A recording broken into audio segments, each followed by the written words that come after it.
वो हट गया है, बाकी सारा सब कुछ है उसमें कंप्लीट। छठे चैप्टर में अल्प प्रतिरोध का मापक है, छठे चैप्टर में वो हटा है, बाकी सब कुछ है लाइन टू लाइन। ठीक है, नहीं आया क्या पता मैं अल्प प्रतिरोध वाला टेस्ट में वही जो दिया था मैंने, तुम्हारे लग दिया था क्या?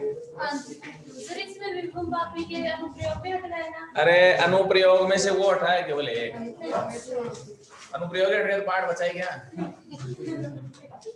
अनुप्रयोग ही तो है सारे, तो लड्डू बांट दिए होंगे।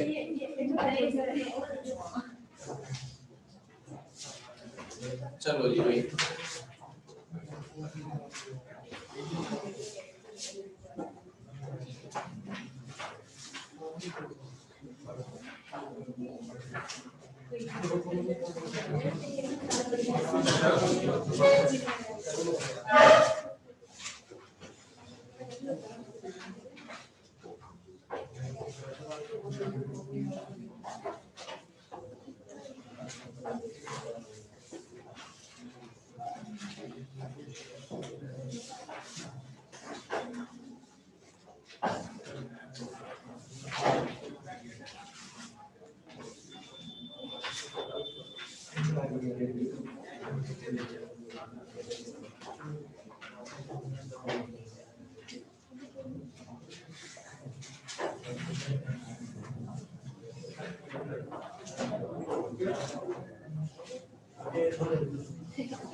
दो तारीख से तो खुली गई जल्दी सच बताओ। सच में आदेश आ गया कल, सरकारी आदेश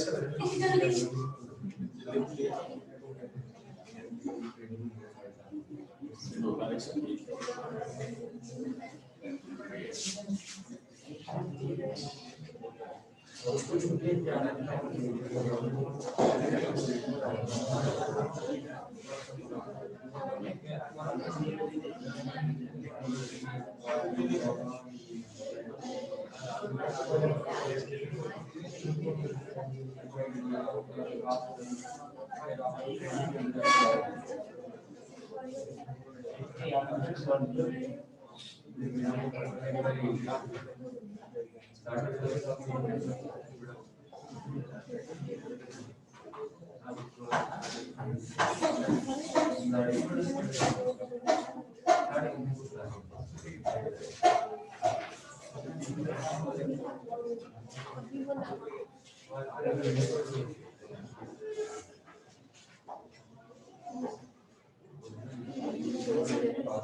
चलो जी, चलो पंखे चलाओगे? थोड़ा चला देते हैं।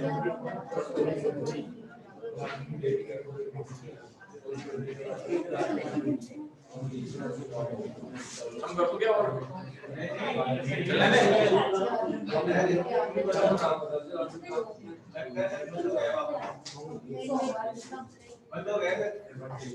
लाइट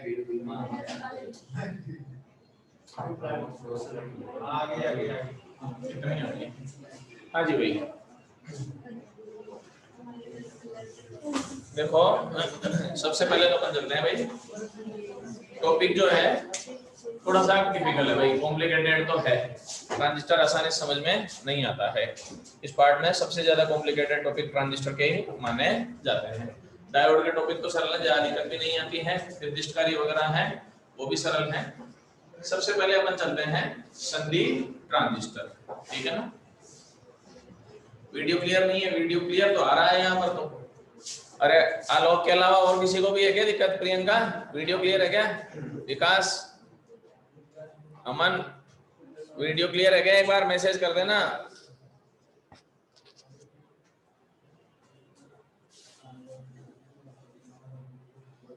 हाँ तो आलोक तेरे क्लियर नहीं आ रहा है तो नेटवर्क नहीं है भाई, ये है सीधा सा समाधान, ये है ना।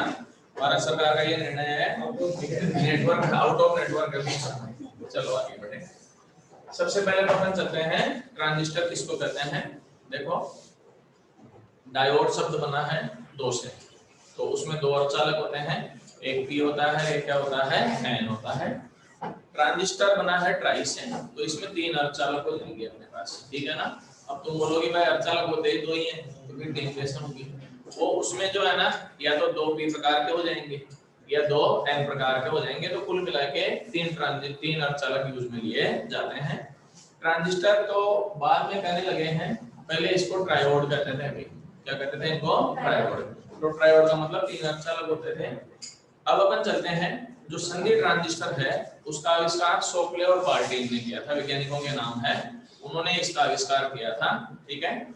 जो ट्रांजिस्टर चलते हैं संधि ट्रांजिस्टर, एक तो बीजेटी होता है भाई, बाई जंक्शन ट्रांजिस्टर है, और ये तुम्हारे सिलेबस में है, ये मैं पढ़ा रहा हूँ, ये मान। एक तो है बाई जंक्शन है ट्रांजिस्टर, एक होता है एफईटी फील्ड इफेक्ट ट्रांजिस्टर, ये नहीं है तुम्हारे सिलेबस में, नाम है, लिख देता हूं, फील्ड इफेक्ट ट्रांजिस्टर। और एक होता है मॉसफेट, इसका पूरा नाम है मेटल ऑक्साइड सेमीकंडक्टर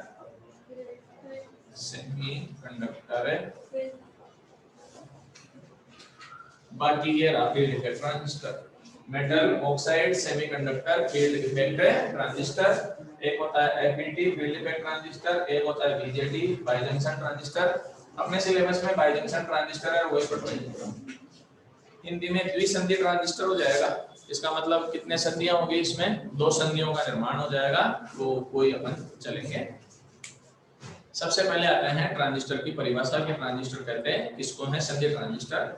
संधि ट्रांजिस्टर में दो समान प्रकृति के अर्धचालकों के मध्य एक विपरीत प्रकृति का अर्धचालक अंतर्दावित रहता है। क्या रहता है? अंतर्दावित। देखो भी परिभाषा एक बार दोबारा बोल देता हूं तो उससे समझ में आ जाएगा। संधि ट्रांजिस्टर में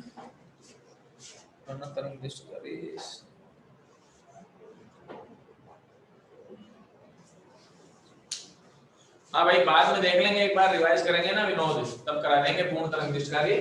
अभी तो ये चल रहे, तो डायग्राम बना दिया, आधा घंटा तो इसमें लग गया। सबसे पहले अपन चले, दो समान प्रकृति के अर्धचालकों के मध्य एक विपरीत प्रकृति का अर्धचालक अंतर्धावित रहता है।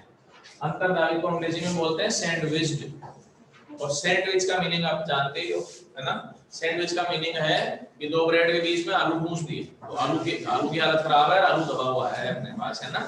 अब ये जो है ना, ये एक्चुअल में सैंडविच की डेफिनेशन नहीं है, ये तो ब्रेड सैंडविच की डेफिनेशन है। सैंडविच का मतलब तो ये होता है कि दो के बीच में तीसरा फंस गया है। जैसे अपन बस में यात्रा कर रहे हैं और तीन तो दो बैठे हैं, मिलने वाला और आ गया, तो वो मोटा भी है तो वो बैठेगा, वो ले सरक भाई, तू तो भाई है मेरा, अब वो भाई है तो दोनों छोटे भाई तो सरक गए, वो बड़ा भाई बीच में बैठ चुका है, तो वो फंसा हुआ रहता है, तो वो सैंडविच उसका मतलब होता है। सैंडविच, सैंडविच का मतलब केवल यही नहीं है भाई, जो अपन खाते हैं वही सैंडविच है। सैंडविच का हिंदी शब्द होता है अंतर्दावित। अंतर्दावित का मतलब है दो के बीच में तीसरा दबा हुआ है अपने पास, ठीक है, तो अंतर्दावित रहता है। कैसे अंतर्दावित रहता है? देखो यहाँ से, ट्रांजिस्टर जो है दो प्रकार के लेते हैं, एक तो पीएनपी लेते हैं, एक के लेते हैं एनपीएन। पीएनपी में कौन किसके बीच में दबा हुआ है? देखो एक बार, पी और पी के बीच में कौन फंसा हुआ है, और एनपीएन में पी। आ गया समझ में अंतर्दावित का मतलब अपने पास? तो दो प्रकार के ट्रांजिस्टर है, संधि पीएनपी और एनपीएन। ये दो समान प्रकृति के हो गए, तीसरा विपरीत प्रकृति का, फिर दो समान प्रकृति के, तीसरा विपरीत प्रकृति का अर्धचालक बीच में दबा हुआ रहता है। आ गया, ये तो क्लियर है। आगे अपन चलते हैं। सबसे पहले ट्रांजिस्टर के तीन भाग होते हैं, थ्योरी बहुत बड़ी है इसकी। ट्रांजिस्टर के कितने भाग होते हैं? तीन भाग। पहला है उत्सर्जक, दूसरा नंबर है आधार, और तीसरा नंबर क्या है? संग्राहक। ये तीन होते हैं ई, ये होता है बी और ये क्या होता है सी। वो डायग्राम में दिख भी गया होगा, जैसे पीएनपी ट्रांजिस्टर बनाया है मैंने, तो ये उत्सर्जक हो गया, ये आधार हो गया बीच वाला, और ये क्या हो गया संग्राहक हो गया अपने पास। ठीक है ना। एक चीज और बताता हूँ, ट्रांजिस्टर में क्षेत्रफल अलग अलग होता है भाई अपने पास। आईसी क्या होती है, आलोक आगे है वो सिलेबस में, ट्रांजिस्टर के बाद आईसी है। तो अब अपन चले यहाँ से, तो ये देखो ये उत्सर्जक, ये बीच वाला आधार, और जो बच गया वो क्या हो गया संग्राहक हो गया। क्षेत्रफल तीनों का अलग अलग होता है, बराबर नहीं होता है। सर्वाधिक क्षेत्रफल किसका होता है, संग्राहक का, तो बनाते समय भी ध्यान रखना। सेकंड नंबर पर किसका आएगा, उत्सर्जक का, और सबसे कम क्षेत्रफल किसका होता है, आधार का होता है। क्षेत्रफल के हिसाब से आ गया। कई बार पूछते हैं कि क्षेत्रफल के आधार पर तुलना कीजिए कि कौन सा बड़ा होता है कौन सा छोटा होता है, तो सर्वाधिक बड़ा तो हो गया संग्राहक, सेकंड नंबर पर और थर्ड नंबर पर आधार। क्लियर है मामला। आगे अपन चलते हैं, उत्सर्जक का क्या कार्य होता है, या उत्सर्जक क्यों कहते हैं। ट्रांजिस्टर में उत्सर्जक का कार्य इलेक्ट्रॉन या होल का उत्सर्जन करना होता है, मतलब इलेक्ट्रॉन या होल उत्सर्जक से ही रवाना होते हैं, इसीलिए इसको उत्सर्जक कहा जाता है। तो आ गया समझ में। इसीलिए उत्सर्जक में अशुद्धि का मिश्रण सर्वाधिक किया जाता है। क्यों करते हैं, क्योंकि इसका कार्य इलेक्ट्रॉन या होल का उत्सर्जन करना होता है। देखो भाई अशुद्धि का मिश्रण भी सब में अलग अलग होता है। अशुद्धि का सर्वाधिक मिश्रण होता है उत्सर्जक में, सेकंड नंबर पर आता है संग्राहक, और थर्ड नंबर पर क्या आता है आधार। अशुद्धि के आधार पर फिर क्रम बदल जाएगा। अशुद्धि के आधार पर सर्वाधिक अशुद्धि किसमें हो जाएगी, उत्सर्जक में, सेकंड नंबर पर और थर्ड नंबर पर। तो सबसे कम अशुद्धि का मिश्रण किसमें होगा, आधार में अशुद्धि का मिश्रण सबसे कम किया जाता है। क्यों किया जाता है मैं आगे बता दूंगा अभी, ठीक है ना। तो ये चीजें याद रखनी है। आगे अपन चलें, तो उत्सर्जक में अशुद्धि का मिश्रण सर्वाधिक होता है क्योंकि इसका कार्य इलेक्ट्रॉन या होल का उत्सर्जन करना होता है। ये बात हो गई इसकी। उसके बाद में अपन चलते हैं आधार। आधार में अशुद्धि का मिश्रण भी काफी कम रखा जाता है और क्षेत्रफल भी काफी कम रखा जाता है, जिससे अपने पास अधिक मात्रा में प्रवर्धन किया जा सके, अधिक मात्रा में प्रवर्धन किया जा सके। प्रवर्धन वर्धन से बना है, वर्धन बना है वृद्धि से, वृद्धि का मतलब बढ़ाने का मान। तो आगे अपन पढ़ेंगे ट्रांजिस्टर का मुख्य उपयोग होता है निम्न धारा को उच्च धारा में बदल देना, निम्न विभव को उच्च विभव में बदल देना और निम्न शक्ति को उच्च शक्ति में बदल देना। एम्पलीफायर का नाम सुना है सबने। एम्पलीफायर क्या काम करता है, अभी मैं बोल रहा हूँ एम्पलीफायर क्या हो सकता है, माइक में धीरे बोलते हैं, तेज आवाज निकलती है कि नहीं निकलती है। तो निम्न आवाज को उच्च आवाज में बदलने वाले परिपथ क्या हो गए, एम्पलीफायर हो गए। और एम्पलीफायर परिपथों में किसका उपयोग किया जाता है, ट्रांजिस्टर का उपयोग किया जाता है। और एम्पलीफिकेशन को हिंदी में बोलते हैं प्रवर्धन। तो प्रवर्धन अधिक प्राप्त करने के लिए आधार का क्षेत्रफल भी कम होना चाहिए और अशुद्धि का मिश्रण भी काफी कम होना चाहिए। मामला टेक्निकल है, आगे जब मैं आधार धारा पढ़ूंगा तब ये भी समझ में आ जाएगा कि क्यों बढ़ेगा क्यों घटेगा। तीसरा नंबर आ जाओ संग्राहक। संग्राहक का क्षेत्रफल सर्वाधिक रखा जाता है क्योंकि इसका कार्य उत्सर्जक से चलने वाले इलेक्ट्रॉन या होल को ग्रहण करने का होता है। चलेंगे कहां से, उत्सर्जक से, किसको पार करेंगे और किस में पहुंचेंगे, ये समझने का तरीका। यहाँ से रवाना हो जाएंगे, इसको तेजी से पार करेंगे, इसमें प्रवेश कर जाएंगे। तो ये उत्सर्जित करने वाला, ये सपोर्ट करने वाला, धक्का देने वाला हो गया, और ये क्या हो गया, ग्रहण करने वाला। अब तो समझ में आ गया अपने पास। तो संग्राहक का क्षेत्रफल इसलिए रखा जाता है क्योंकि इसका कार्य इलेक्ट्रॉन या होल का संग्रहण करना होता है। क्षेत्रफल की बातें समझ में आ गई अपने पास। अब अपन चलते हैं, अगर आप ट्रांजिस्टर को थोड़ा सा ध्यान से देखोगे तो देखो एक बार, P और N डायोड बन गया कि नहीं बन गया। फिर एक बार देखो यहाँ से P और N फिर डायोड बन गया कि नहीं बन गया। तो इस ट्रांजिस्टर में कितने डायोड बन रहे हैं, दो, ठीक है ना। वहां भी बन रहे हैं, देखो एक बार NPN ट्रांजिस्टर है, तो P और N फिर P और N, तो ट्रांजिस्टर में दो डायोड का निर्माण हो गया। इसका मतलब अपन ये कह सकते हैं कि ट्रांजिस्टर में दो संधियों का निर्माण होता है, इसीलिए कौन सा ट्रांजिस्टर कहलाता है, द्विसंधि ट्रांजिस्टर कहलाता है। अब दो संधियां कैसे बनती हैं, देखो ये उत्सर्जक है, ये आधार है, ये जहां मिलेंगे क्या कहलाएगा, उत्सर्जक आधार संधि कहलाती है। आगे समझ में अपने पास। ये आधार ये संग्राहक जहाँ मिलेंगे क्या कहलाएगी, आधार संग्राहक संधि कहलाएगी। आगे से इनके शॉर्ट फॉर्म में काम करूंगा भाई, एक ईबी संधि हो जाती है, एक कौन सी संधि हो जाती है, बीसी संधि हो जाती है। उसके बाद में और आगे बढ़ोगे अगर आप देखोगे यहाँ से, इसमें भी वही हो जाएगा ईबी और ये क्या हो जाएगा, बीसी। एनपीओन और पीएनपी में कुछ भी अंतर नहीं है, केवल वो होल और इलेक्ट्रॉन वाले तो अंतर लिख रहा हूँ मैं, देख लो भले पी बार में होल ज्यादा, एन में इलेक्ट्रॉन ज्यादा। और एक चीज बता देता हूँ मैं, डायोड में तो अल्पसंख्यक और बहुसंख्यक आवेश सभी पर ध्यान देते थे, क्योंकि अग्रबायस और पक्षबायस दोनों ही पढ़ने पड़ते हैं। ट्रांजिस्टर में अपने को सिर्फ बहुसंख्यक आवेश वाहकों के लिए ही देखा जाता है, इसकी गतिविधियों में अल्पसंख्यक आवेश वाहकों का कोई योगदान नहीं रहता है। तो अपने को सिर्फ बहुसंख्यक लिखने देख लो, मैंने बनाया ही नहीं अल्पसंख्यक, तो जरूरत में नहीं पड़ती। ये संधियों का नाम समझ में आ गया। आगे अपन चलते हैं, यहाँ से देखो परिपथ में ट्रांजिस्टर का प्रतीक चिन्ह ये होता है, ये तो पीएनपी का है, इसका है ये पीएनपी का, ये उत्सर्जक है, ये आधार है और ये संग्राहक है। और ये एनपीएन का है भाई, इसका है ये एनपीएन का। अब सवाल होता है कि पता कैसे चले पीएनपी और एनपीएन में। परिपथों में यूं पता चलता है, पीएनपी ट्रांजिस्टर के उत्सर्जक में धारा अंदर की ओर होगी और एनपीएन ट्रांजिस्टर के उत्सर्जक में धारा बाहर की ओर होगी। ये पहचान, जहां कहीं पे अपने को अगर केवल उत्सर्जक की धारा पकड़नी है, अपने को उत्सर्जक में धारा अंदर की ओर आती हुई दिखाई दे तो कौन सा ट्रांजिस्टर है, पीएनपी। और अगर उत्सर्जक में धारा बाहर की ओर जाती हुई दिखाई दे तो एनपीएन ट्रांजिस्टर होता है। ये भी क्लियर है। बाजार में जो ट्रांजिस्टर मिलता है ना, वो ऐसा मिलता है। बाजार में जो ट्रांजिस्टर मिलता है वो सिंपल काम होता है, ये 3 लीडें होती है इसमें, ठीक है ना। अब सवाल उठता है कि भाई पता कैसे चलेगा कौन सा उत्सर्जक है, कौन सा आधार है, कौन सा संग्राहक है। तो जो मिलता है उसमें बहुत आसान तरीका होता है, लिखा हुआ किसी पे कुछ ही नहीं होता है।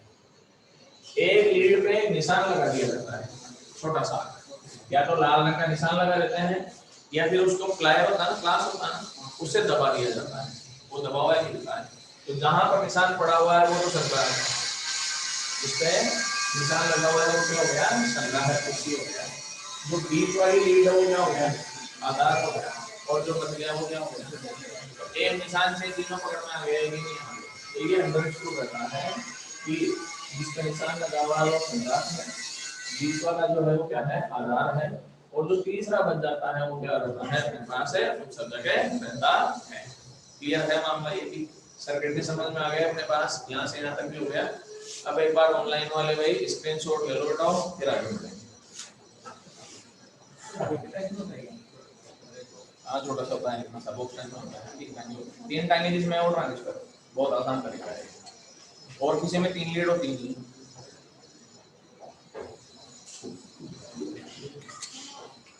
दो लीडों में तो कंफ्यूजन हो जाता है कि भाई प्रतिरोध है, डायोड है, ट्रांजिस्टर है, फिर उसमें भी 3 डायोड है, कौन सा डायोड है। ट्रांजिस्टर तो बहुत आसान काम होता है समझ।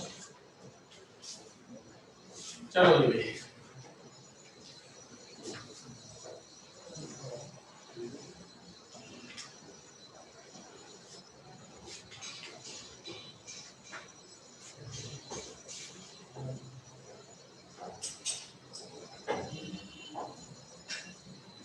अब एक चीज और बता देता हूँ।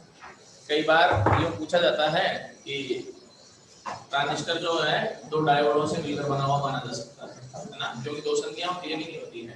तो क्वेश्चन ये आता है, क्या 2 डायोड को जोड़कर ट्रांजिस्टर प्राप्त किया जा सकता है? उत्तर होता है नहीं। जबकि लग ऐसा ही रहा है, पीएनपी ट्रांजिस्टर ऐसा लग रहा है, ये देखो, ये पीएनपी बन गया क्या, पीएनपी ये जुड़ा हुआ है ना, तो एन और एन तो एक ही बात हो गया कि नहीं हो गया, पीएनपी बन गया कि नहीं बन गया। तो 2 डायोडों को जोड़ के पीएनपी बना सकते हैं ऐसे दिखने के हिसाब से तो, पर यूं जो है ना वास्तव में 2 डायोडों को जोड़कर ट्रांजिस्टर प्राप्त करना संभव है। कारण बता देता हूं। डायोड में पी भाग और एन भाग चौड़ाई समान होती है कि नहीं होती है, अशुद्धि का मिश्रण भी क्या होता है, समान। जबकि ट्रांजिस्टर में क्या होता है, एक तो चौड़ाई सबकी अलग अलग, एक समय अशुद्धि का मिश्रण भी क्या होता है, अलग अलग। अतः 2 डायोडों को जोड़कर ट्रांजिस्टर प्राप्त करना संभव नहीं है। क्लियर है मामला। अब आगे चलते हैं। अब अपन चलते हैं कि यहां से देखो ट्रांजिस्टर में 3 लीडें हैं, उत्सर्जक है, आधार है और एक संग्राहक है। 3 लीडें हैं तो एक सेल कम पड़ेगा जोड़ने, क्योंकि सेल में कितने टर्मिनल होते हैं? 2, एक तो प्लस होता है, एक क्या होता है? अब इसमें कितने पॉइंट हैं? 3। अब 3 पे 2 कैसे जोड़े? एक ने एक को खाली रहेगा, एक ही रहेगा। तो इस समस्या का समाधान ऐसा होता है कि ट्रांजिस्टर जो है ना एक सेल से काम ही नहीं कर सकता है, ट्रांजिस्टर में 2 सेल जोड़ने पड़ेंगे। 2 सेल जोड़ने पड़ेंगे पर एक नई समस्या पैदा हो गई, बताओ क्या? हाँ, 2 सेलों में 4 टर्मिनल हो गए, क्योंकि 2 तो पॉजिटिव हो गए, 2 नेगेटिव हो गए, और ट्रांजिस्टर में कितनी लीडें हैं? केवल 3। तो इसका समाधान फिर कर लिया जाता है। समाधान ये करते हैं कि ट्रांजिस्टर की किसी एक लीड पर डबल तार जोड़े जाएंगे, और कोई तरीका भी नहीं हो सकता। ट्रांजिस्टर की किसी एक लीड पर डबल वायर जुड़ जाएगा, तो फिर वो सेल के 4 टर्मिनल थे, 2 तो प्लस थे और 2 क्या थे? माइनस। तो किसी एक लीड में 2 तार जोड़ दे, समाधान हो जाएगा अपने पास, ठीक है ना? जिस लीड पर डबल तार जोड़ा जाता है उसको उभयनिष्ठ कहते हैं। क्या कहते हैं उसको? अगर आधार में डबल तार जुड़े हुए हो तो उभयनिष्ठ आधार कहलाएगा, उत्सर्जक में डबल तार जोड़ोगे तो उभयनिष्ठ उत्सर्जक कहलाएगा, और संग्राहक में डबल तार जोड़ोगे तो उभयनिष्ठ संग्राहक कहलाता है। ये तीनों विन्यास में आगे बढ़ाऊंगा, भी डायग्राम भी बनाएंगे, पर मैंने बता ही दिया भाई 3 प्रकार से हो सकता है। एक तो उत्सर्जक हो सकता है कॉमन, एक आधार कॉमन हो सकता है, और एक संग्राहक को कॉमन किया जा सकता है। आगे समझ में? आगे एक चीज हो सकते हैं, ट्रांजिस्टर में 2 डायोड हैं, तो 2 संधियां हो गई, एक तो उत्सर्जक आधार संधि हो गई, ये तो एक कौन संधि हो गई? आधार संग्राहक संधि हो गई। अब चलो 2 सेल भी उपलब्ध हो गए, है ना? अब अपन चलते हैं, 2 तो सेल हो गए और ट्रांजिस्टर के 2 डायोड हो गए, एक तरह से ये मान लो। डायोड को कैसे कैसे जोड़ सकते हो? अग्र और पश्च, ठीक है ना? तो ये बता दो कि इन संधियों को कितने तरीकों से जोड़ा जा सकता है अग्र और पश्च के आधार पर? कितने मेथड हो सकते हैं इन संधियों को जोड़ने के? 2 सेल तो अवेलेबल हैं, तो इन संधियों को अग्र और पश्च के आधार पर कितने तरीकों से जोड़ सकते हो? सोच के देख लो। क्रमचय संचय बनते हैं तो भाई ये ऐसे ऐसे बोलो। 4 कैसे? एक बार दोनों ही अग्र में, एक बार दोनों ही पश्च में, एक बार अग्र और पश्च, और चौथी बार पश्च और अग्र। इसके अलावा कोई तरीका नहीं हो सकता, चाहे कितना ही करके देख लो, चाहे कॉपी में लिख लो, चाहे सोच लो। भाई गणित के आधार पर यही तो हो सकता है अपने पास। जैसे भाई उछालते हैं ना भाई, दो डाई से एक साथ उछालते हैं, है ना? गणित में होता है अपने पास कि 2 डाई से एक साथ उछालते हैं, फिर ये कहते हैं कि समान अंक आने की प्रायिकता ज्ञात करो, तो उसमें गिन लेते हैं अपन भाई समान कैसे कैसे आ जाएंगे। 1 1 2 2 3 3 4 4 5 5 6 6 हो गए अपने पास। तो कितने हो सकते हैं? 6 संभावनाएं हो सकती है, इसके अलावा तो कुछ नहीं हो सकती है। एक उल्टा भी चल सकता है इसमें कि अगर मान लो अलग अलग हैं पर 6 से ज्यादा संभावनाएं नहीं बनती है, फिर कुल परिणाम देख के निकाल लेते हैं अपने पास। हाँ भाई आंसर सही दिया है भाई अमन और डीजे आलोक, आंसर सही है तुम्हारा। एक बार दोनों अग्र में, एक बार दोनों पश्चिम में, और एक बार अग्र में पश्चिम में, और एक बार पश्चिम में और अग्र में। शुरुआत करते हैं। पहला, जब ईबी संधि और बीसी संधि दोनों ही अग्र बायस में हो, दोनों ही किसमें हो? अग्र बायस में हो, तो इसको संतृप्त क्षेत्र कहते हैं भाई। नाम है ये। डायोड कौन से क्षेत्र में कार्य करेगा? संतृप्त क्षेत्र में कार्य करता है। कैसे देखो भाई, एक बार इसको अग्र में देना है, बोलो भाई, इसको भी किसमें देना है? अग्र में। कैसे दोगे अग्र में? बोलो, पी को पॉजिटिव से और एन को, अब इसको अग्र में देना है तो फिर पी को पॉजिटिव से, ये पी को तो पॉजिटिव से और एन को नेगेटिव से। आ गया समझ में अपने पास? जब दोनों ही संधियां अग्र बायस में होती है तो ट्रांजिस्टर कौन से क्षेत्र में कार्य करता है? संतृप्त क्षेत्र में। विशेष कुछ ही नहीं है भाई, नाम ही है, इनकी परिभाषा है कि दोनों संधियां अग्र में हो, कौन सा क्षेत्र कहलाएगा? अग्र संतृप्त क्षेत्र कहलाता है। अब अपन चलते हैं, हाँ इस समय देखो डबल तार किस पर जुड़ रहे हैं? बोलो, उभयनिष्ठ आधार हो गया कि? सेकंड नंबर, ये संधि तो अग्र में और ये संधि किसमें दे दें? पश्चिम में। पश्चिम कैसे दोगे? ये तो पॉजिटिव और ये क्या हो जाएगा? नेगेटिव हो जाएगा। अब तुम बोलोगे बोले इस पे तो प्लस भी जुड़ गया माइनस भी जुड़ गया, जो उभयनिष्ठ है उस पे तो कुछ ही जुड़ो, कोई फर्क नहीं पड़ता है, उसको अपन देखते ही नहीं भाई उस पे क्या क्या जुड़ रहे हैं। उभयनिष्ठ वाले का कोई लेना देना नहीं है, मैं पहले बता देता हूं। उसका कारण है वो तो अर्थ और कर देते हैं, जमीन से और जोड़ देते हैं तो 0 वोल्ट हो जाता है, तो उस पे तो चाहे जैसे जोड़ते चले जाओ, इसमें माइनस भी जुड़ गया प्लस भी जुड़ गया। ये भी अगर मैं ये इसमें प्लस में, इस समय ट्रांजिस्टर कार्य करता है सक्रिय क्षेत्र में। कौन सा क्षेत्र कहलाता है? सक्रिय। तीसरा क्या हो सकता है? दोनों ही पश्चिम है, ये पश्चिम है और ये भी पश्चिम है, तो उल्टा कर देंगे अपन। ये कहलाता है भाई अंतः क्षेत्र। कौन सा क्षेत्र कहलाता है? अंतः क्षेत्र। और छोटे में क्या हो जाएगा? ये पश्चिम में होगी, ये अग्र में होगी। कौन सा क्षेत्र कहलाएगा? प्रतिलोम। ये प्रतिलोम। याद रखने का तरीका भी एफ है, एफ और आर, ये आर और आर और F. Forward forward, reverse forward, reverse reverse reverse, और आर और एफ, तो रिवर्स और फॉरवर्ड। क्या यूं याद रख लो तुम्हारे जो अग्र पश्च पश्च अगर पश्च और पश्च और अग्र में जोड़ा जा सकता है। अब अपन सोचते हैं कि भाई अपन ने पीएनपी को जोड़ा है, एनपीएन को कैसे जोड़ोगे? पीएनपी अगर जोड़ना गया तो एनपीएन भी आसान, कैसे? उसमें सेल उल्टे जुड़ेंगे, उसमें सेल उल्टे जुड़ेंगे। जैसे अभी ये भी पश्च में है, ये भी किसमें है? सॉरी, ये तो अग्र में है, ये किसमें है? अग्र में, और ये किसमें है? पश्च में। तो ऐसे इसको अग्र में इसको पश्च में कैसे जोड़ोगे? माइनस, और ये किससे जुड़ेगा? प्लस। ये पश्चिम में कैसे लेंगे? पॉजिटिव से, और ये किससे आ जाएगा? अब आ गया समझ में? एक चीज मैं पहले ही बता देता हूँ, पीएनपी ट्रांजिस्टर का उल्टा क्या होता है? एनपीएन होता है। पीएनपी और एनपीएन में धाराएं भी उल्टी करनी है और सेलों के टर्मिनल भी उल्टे करने। अगर पीएनपी का डायग्राम आता है तो अपन किसका डायग्राम आसानी से बना सकते हैं? एनपीएन का भी बनाया जा सकता है। उसका कारण भी है, उनमें धाराएं उल्टी हो जाएगी और सेलों के टर्मिनल भी उल्टे कर दिए जाते हैं।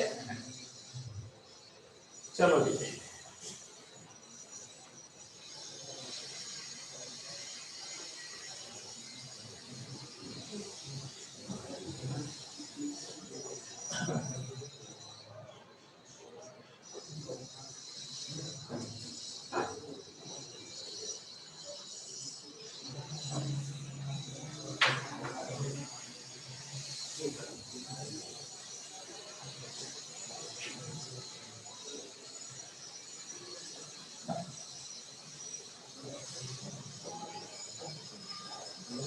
तुम्हारे को प्रॉब्लम हो तो पूछ लो यार। कारण ये है अभी जो है ना, इसमें टाइम बचा है मेरे पास 7 मिनट, 4 मिनट जो डायग्राम बनाने से जाएंगे, मेरे को 20 मिनट ये समझा नहीं। कौन कोई प्रॉब्लम हो तो वो करा लेते हैं। बोल दो छोटा मोटा कोई भी करके वगैरह बोल दो। अपने यहाँ उभय आधार जाता है, संग्राह भी सभी है, सभी पढ़ूंगा। है क्या कोई समस्या? या फिर क्लास को एंड कर देता हूँ। अब क्लास आज इतनी रहेगी, अब टॉपिक जो है ना बहुत बड़ा है, आधा घंटे फ्री में रखो, है ना?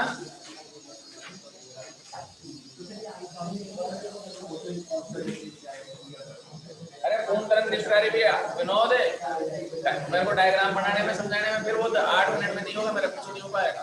आज क्लास इतनी रखते हैं भैया ना, मेरे भी नहीं है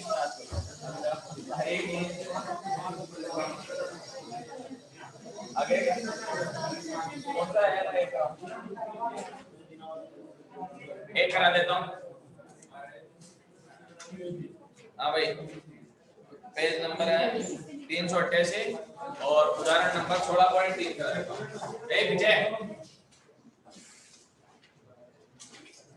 16.3 है, किसी पीएन संधि डायोड को अगर अभिनीति 2 से बढ़ाकर 2.5 वोल्ट करने पर अगर धारा में 16.5 से 26.5 का परिवर्तन हो जाता है।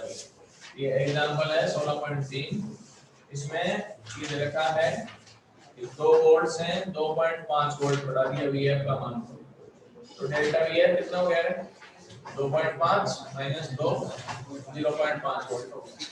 अब ये कह रहे हैं कि एकत्र धारा आईएफ 16.5 मिली एम्पियर से कितनी हो जाती है 0.5 मिली एम्पियर हो गई। डेल्टा आईएफ कितना हो गया हाँ लिख लो 26.5 16.5 10 मिली एम्पियर हो गया।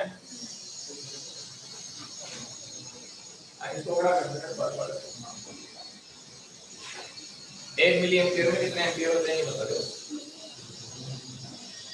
और इसी डायोड में उत्तरम बायस में 5 से 10 वोल्ट कर दिया तो वीआर 5 वोल्ट से कहां तक ले गए हम 10 वोल्ट। तो डेल्टा वीआर बराबर कितना हो जाएगा 10 माइनस 5 हो जाएगा बराबर कितना हो जाएगा 5 वोल्ट हो जाएगा। उसके बाद में अपन करें 20 से कहां तक पहुंच जाती है धारा 30 तक। ये आईआर 20 माइक्रो एम्पियर से 30 माइक्रो एम्पियर तक। तो डेल्टा आईआर बराबर कितना हो जाएगा 30 माइनस 20 10 माइक्रो एम्पियर। अब इसमें ये पूछा है अगर प्रतिरोध निकालो और पृष्ठ प्रतिरोध निकालो सारे के सारे अपने को ज्ञात है करने हैं। चलो जी भाई अगर प्रतिरोध का सूत्र बोलो आरएफ बराबर डेल्टा वीएफ अपॉन क्या है डेल्टा आईएफ 0.5 बटे 10 × 10⁻³ ये ऊपर हो जाएगा 550 ओम हो गया इसका आंसर। आरआर बराबर delta VR upon delta IR बराबर क्या होगा 5 बटे 30 10 माइक्रो 10⁻⁶ हो जाएगा।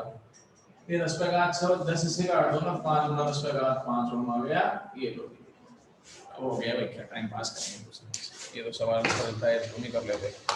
सर स्कूल में आ सकते हैं क्या आ सकते हैं भाई स्कूल में कोई दिक्कत नहीं है। क्या लेकर आए हैं बैग लेकर आओ बैग ले आओ पानी की बोतल ले आओ और मास्क लगा के आना है और स्कूल टाइमिंग 7:30 ठीक है।